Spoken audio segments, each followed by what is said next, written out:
ইরানে চলমান সরকার বিরোধী বিক্ষোভে সম্পৃক্ত থাকার অভিযোগে গ্রেপ্তার হওয়া ২৬ বছর বয়সী এরফান সুলতানির মৃত্যুদণ্ড আজ বুধবার কার্যকর হতে পারে বলে আশঙ্কা প্রকাশ করেছে আন্তর্জাতিক মানবাধিকার সংস্থাগুলো।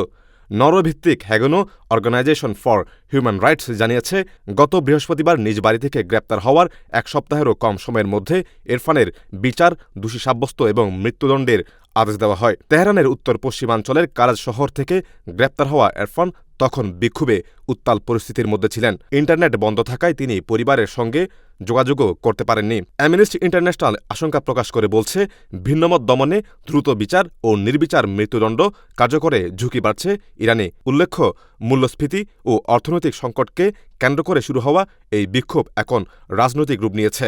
চলমান আন্দোলনে নিরাপত্তা বাহিনীসহ অন্তত ২,৫০০ জন নিহত হয়েছে বলে জানিয়েছে ইরানি সূত্র। International desk, CRS TV।